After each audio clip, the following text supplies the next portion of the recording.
ஓம் குருகாந்தி சாய தத்சத்.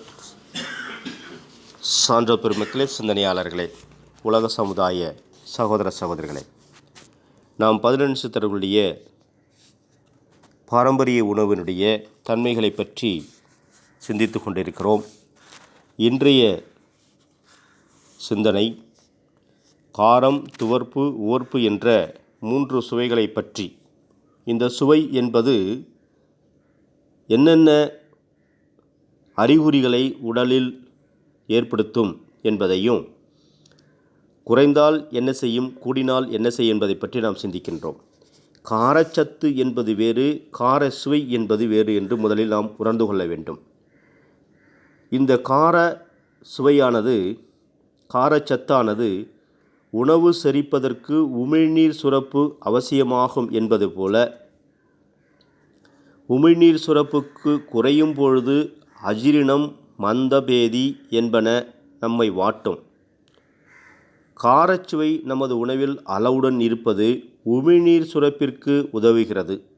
இதன் அதிகரிப்பால் ஆசனவாயு எரிவு ஏற்படுகிறது, சீதபேதி உண்டாகும், மலச்சிக்கல், நாவறட்சி போன்ற கோளாறுகள் உண்டாகும். ஆக இந்த அறிகுறிகள் தெரிந்தால் நம் உடலில் காரச்சத்து மிகுதியாக இருக்கிறது என்று பொருள்.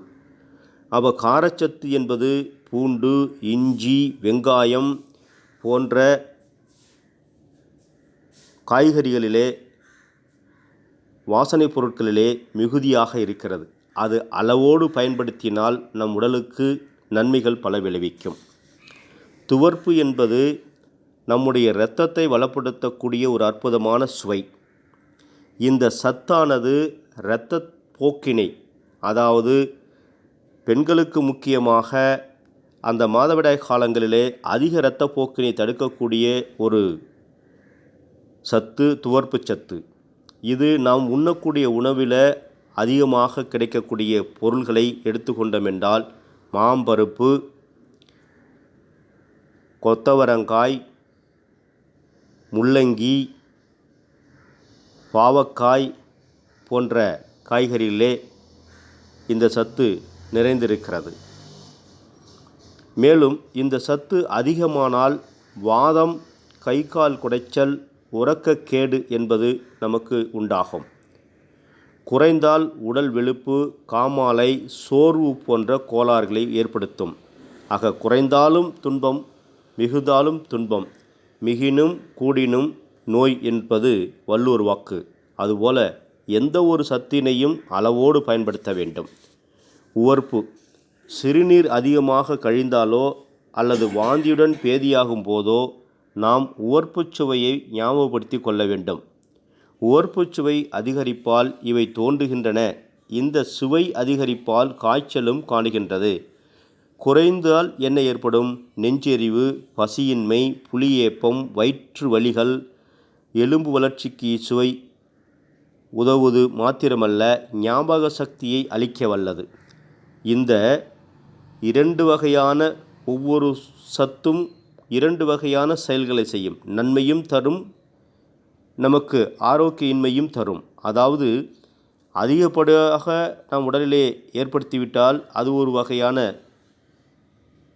உடலுடைய அறிகுறிகளையும், குறைந்துவிட்டால் அது வேறு வகையான உடலுடைய உணர்வுகளையும் ஏற்படுத்தும்.